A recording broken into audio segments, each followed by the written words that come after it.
There we go. So that will start us in just a moment. Just to make sure that's done. I'm going to be listening to this program with some rain in the background. It's quite noisy. It'll be a nice backdrop of rhythm.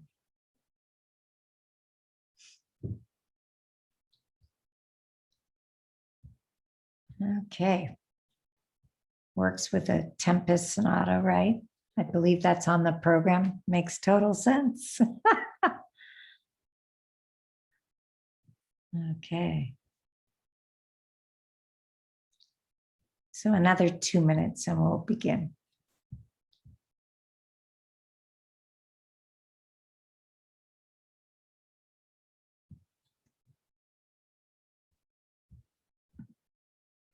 We now have a restaurant in Charleston called Tempest. It's very good. And you sign in the book. It's Shakespeare's play, The Tempest, and you sign in the front when you come in. It's actually for first-rate restaurant. So it is not a Tempest down here, though. Okay, good to know. Thank you for that, John.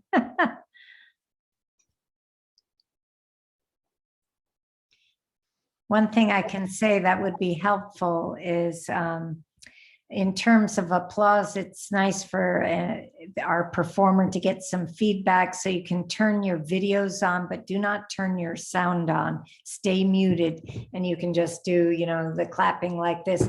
Otherwise, what happens is we lose our performer unless I pin him, and I think it's kind of nicer just to do it that way. So stay muted in between pieces. But we're in for a wonderful program. So.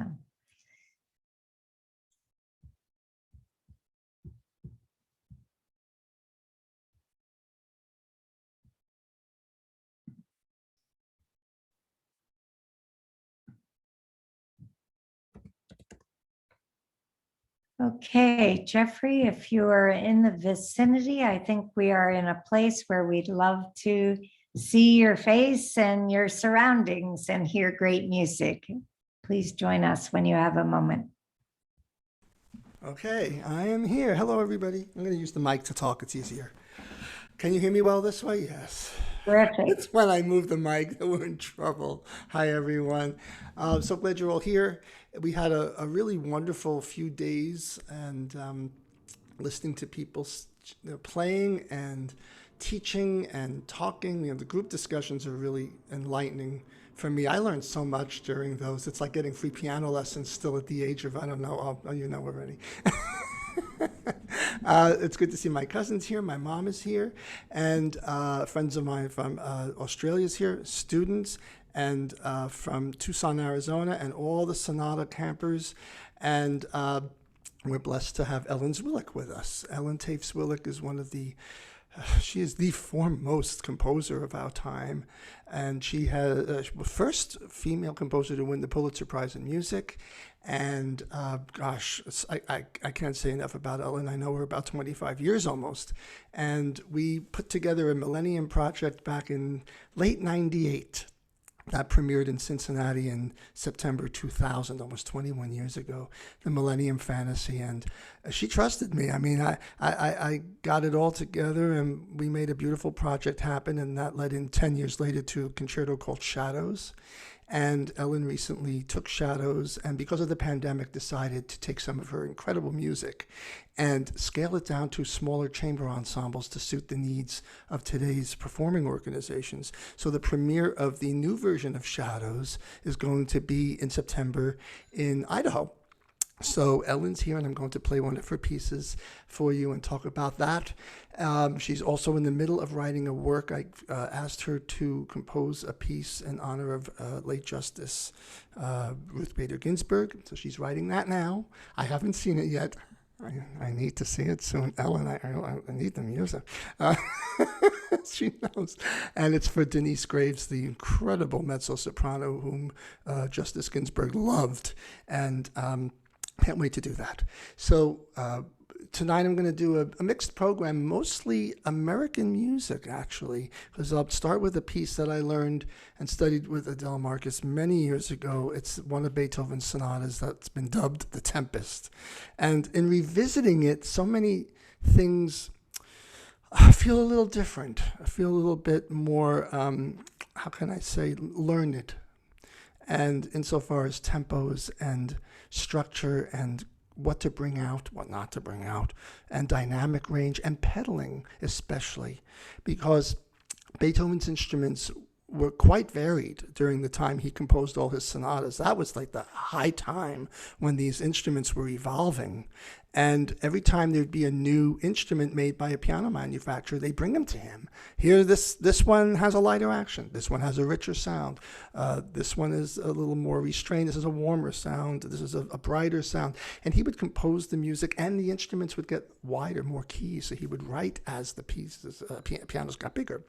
So in this sonata, I know there's two measures where I've actually taken the liberty to change the notation. I know you're not supposed to do that, but I do it for a reason, and it's at the end of the first movement when the left hand, when it goes, and he writes in the left hand 4 measures, then 2 measures. And I thought about those 4 repetitions like that. I said, what is he doing there, and why is he doing it? Why would you do again? Clearly that's not right, but he did it for one good reason. He did not have a low D on his instrument, and the outline of this entire piece is the theme. So here he's doing, I've taken the liberty to take those first 2 measures and make it a D instead of, I'm doing this. F, A, and I'll try to bring them out so you hear the outline of the main theme at the very end of the piece. We'll see if it works. But here's the 3 movements of Beethoven's Sonata in D minor, nicknamed The Tempest. Let's move this back and hope for the best. Okay.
Thank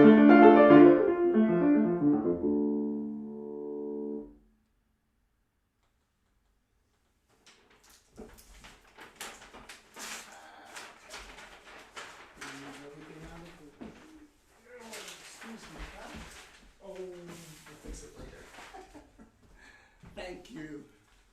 Let's set up shop here. One, two, I like to. So, I forgot to shut my thing. Okay, that should help. Okay, now we move to Brahms. Oh, well, let me put my glasses on so I could see everybody. Okay, thank you so much. Learn great hits you played when you were young, great pieces you learn when you get older. And I'll dedicate this one to Polly because I know it's your favorite. And I never know what's going to happen with this piece. It's another one of those, the andantes and the adagios, and how fast is fast and how slow is slow. And I remember something that my teacher said, Adele Marcus once said, when you're young, you play with all your virtuosity. Am I on original sound? I was. Now it's on again. It was on. Okay. I'm glad I checked that. I'm being very consciously aware of Zoom. She said, when you're young, you play with all your virtuosity and everything you can show you could do. You're excited and you're young and you're growing and you want to show that you could play octaves and scales and etudes and toccatas and everything. And she says, when you reach your middle age, you start to look for the inner voices of music, not just the melodies that you know so well, but some of those voices that you didn't hear when you were younger. And then when you get older, you totally disdain the intellect and you just play based on instinct.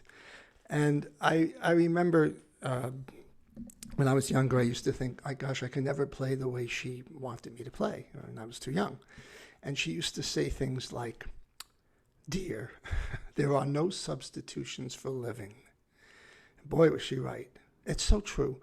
And at some point, I always thought, I hope I get older so that I could play the way my teacher thought I should play, or the way the music should be, or whatever. And I think just as you get older, you start to, everything that you play is a reflection of your life. And I always tell my students, they ask me questions, what they should do, and I say, just follow the yellow brick road. It's the greatest lesson in life, that movie. Everything's in there. You never know what's going to be around the corner. There's a wicked witch or the scarecrow or the wizard, but there's always you. And you always go back to who you are and knowing who you are. And following the yellow brick road is something I taught myself to do, and not to predetermine things too much, because we can't. But it's also been the kind of feeling where I thought, gee, I hope I get old enough so I could play the way I want to play and feel the way is correct. But so these pieces are not so easy, the late Brahms pieces. They're kind of bare bones, and there's so much music within the skeletal writing. It's very chamber music-like. It's very beautifully written out for the piano, and one can wallow in it. There's dangers to it, but I'm going to try not to wallow, and I'm going to try not to cry, so I'm just going to try to play it like a beautiful andante intermezzo that it is, followed by the Ballade in G minor, which is number 3 in this set of Opus 118. So first the intermezzo in A major.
Thank you, thank you.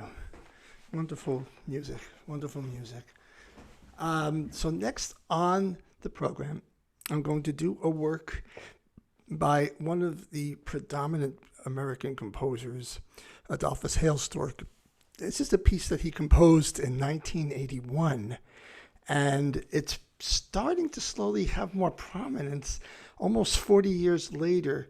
There's not too many people who play this, but I'd like to try to change that and have more people play this work. It's 8 variations on Shalom Chaverim, which is a Hebraic theme song.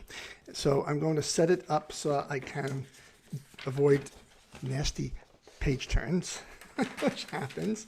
And let's see if I could do that. Just bear with me, and I'll be able to play this for you. And you'll hear the famous hymn after the introduction, and then you'll hear it in variation form. It's a lovely work, and it's laid out very well for the piano and very beautiful. Adolphus Hailstork.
Let me see my glasses. And now come to a very special piece. I know Ellen's here. I don't know if she wants to unmute and tell the story about this, but I hate to put people on the spot.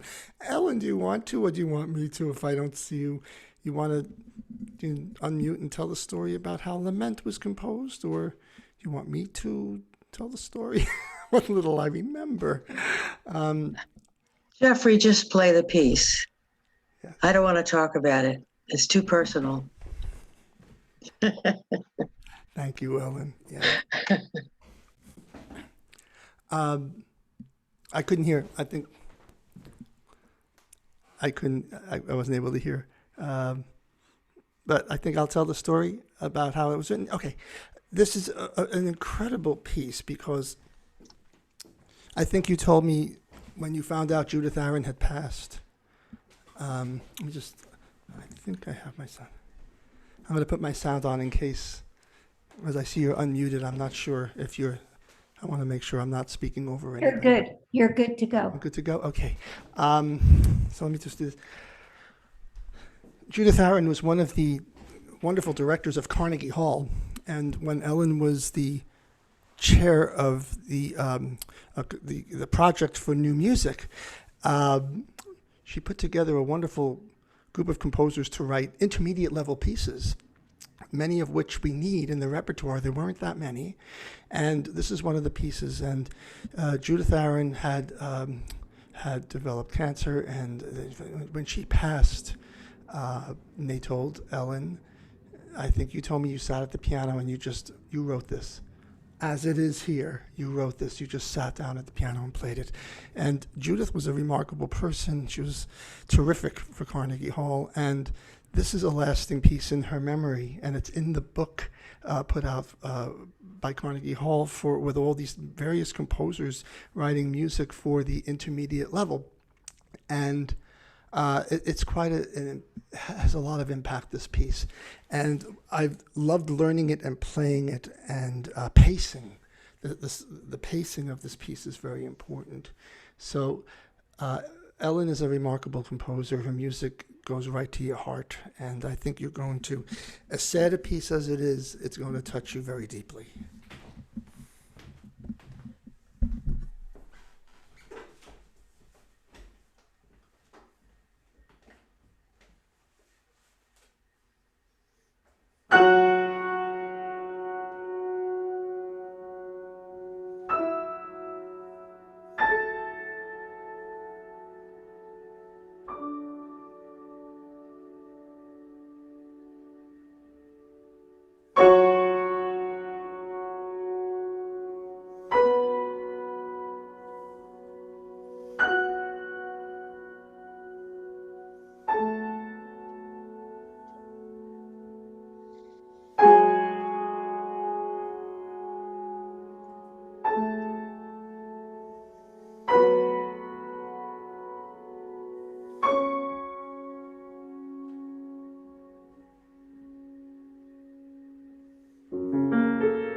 Thank you so much. Thank you. Thank you, Ellen, for that beautiful music. Thank you for that moving performance. Well, thank you. It's evolved since I think Oh, I know. it's that kind of piece. It's just, But it was a very, very deep performance, very beautiful. And I'm sitting here with tears in my eyes all these years later, all these years later. It was 1999. something like that. Yeah. Yeah. Well, thank you. Thank you. Well, thank you. And now Terrific program, by the way. I'm enjoying it very much. Thank you, Ellen. Thank you. I know everybody's going to want to learn these pieces right after Polly's going to get bombarded. Where can we find this music?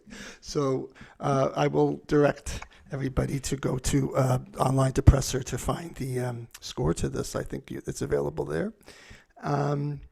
We're celebrating great people here. I mean, Adolphus Hailstork, and then Gershwin and Brahms and Beethoven and Judith Arron, and everybody talks about you have to embrace everything. You have to be, but we do. We always do. We embrace everybody: men, women, white, black, Jewish, everything. Shalom, Chaverim is in there too. I mean, I didn't even think about that, but gosh, that's what musicians do. We don't separate. We do everything. And I think that's important, not to do it because you have to, but because that's what you do. So here we celebrate someone else, Ruth Bader Ginsburg, an amazing lady. I've never met her. I know, Ellen, you told me you met her. I've never met her. My father-in-law knew her as kids in Brooklyn, teenagers. And I think he and his friends were in a car and saw her, and they called her over. They said, "Kiki, you want to come in the car?" That was her nickname, Kiki Bader. You want to come in the car? She got in the car with them. I mean, she wasn't afraid. That's the only story I know.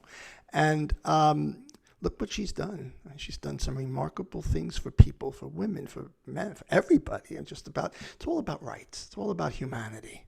And she fought for what she believed in, and she went across the aisle. She knew Judge Scalia, and they may have disagreed about things, but they were friends. And that's very important. And so I decided to write a piece of music dedicated to RBG, as she's known. Amazing. And I didn't know what to do. And some of you have heard the piece. Some of you have not heard the piece. And it's a student of mine from Brooklyn College who graduated is orchestrating it now. I'm going to play it. We're doing Ellen's piece in honor of Justice Ginsburg in Dallas. And then they asked me if I wanted to play this too. I said, sure. While we're honoring her, why not? It's important to let everyone know about Ruth Bader Ginsburg through music. And I know Ellen's going to come up with something incredible. But what I've done is something, well, it's not so ingenious. I mean, when you don't know what to write, you have to decide on doing something. So I decided just to take the letters of her name and create music on it. So take an alphabet, A, B, C, D, E, F, G, H, I, J, K, L, M, N, O, P, Q, R, S, T, U, V, W, X, Y, Z. That's our alphabet in music. And it's strange because it doesn't always translate well. So I decided to figure out how to do it. So there's the R, B, G. So R is a D and B and G. So I just decided to do the R and the B and the G, R, B, G. Well, I can't do that. NBC theme song, they're going to come after me. So I decided to fool around with that a little bit and make it not sound like that. And then the name Ruth, R-U-T-H, transforms itself to D-G-F-A in music, which is, or in different ways in the piece. And then the name Bader is B-A-D-E-R, B-A-D-E-R, but I could transform it into different registers. And Ginsburg is this. But to make music out of these was a lot. It actually became a lot of fun, and putting them all together. And then in the middle, there's Star Spangled Banner a little bit. And that's it. Then there's two big climactic chords where I have to use my full forearm to get the sound I need. So you'll hear all this, and her nickname Kiki is K-I-K-I, which is K-I-K-I. So, well, it's actually not funny. I shouldn't make a joke out of it. It's actually a very serious piece. But when I look back on how I did it, to me, it's almost humorous because I'm not a composer by trade. So it's nothing short of a miracle that this actually was written. So here it is.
Thank you so much. Let me just put this on. I keep forgetting to do that.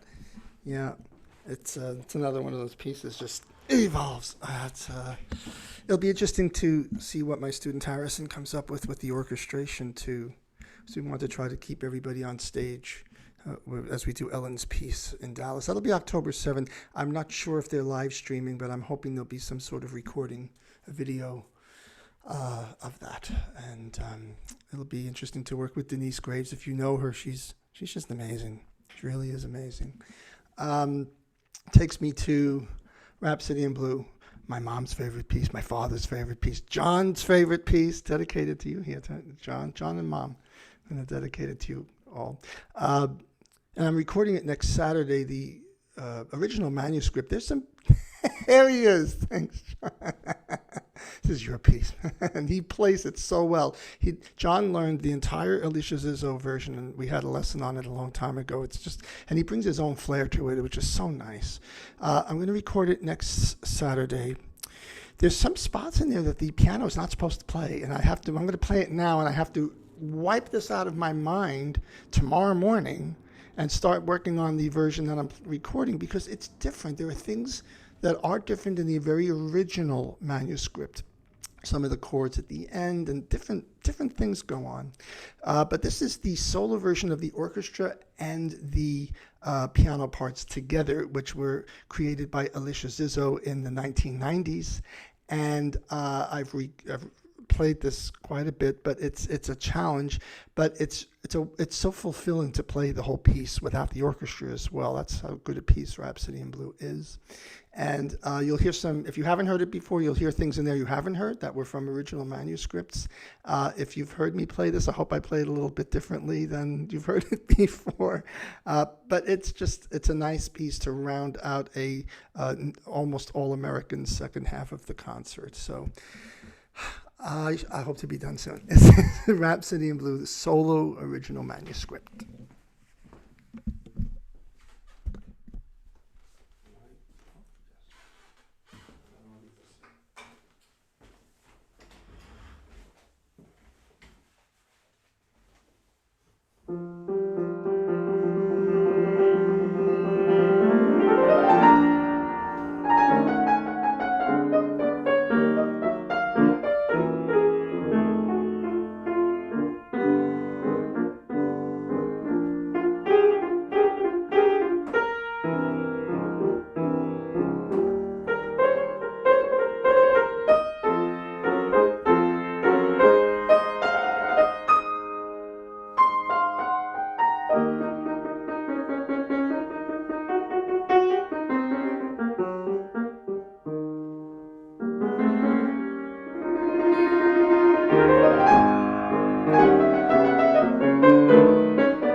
Thank you. Bravo, bravo, Jer.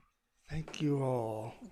So fabulous, Jeffrey. What a great way to wrap up our 3 days with you and everything. So really, really exciting performance, and what a nice variety to hear some new composers to me as well.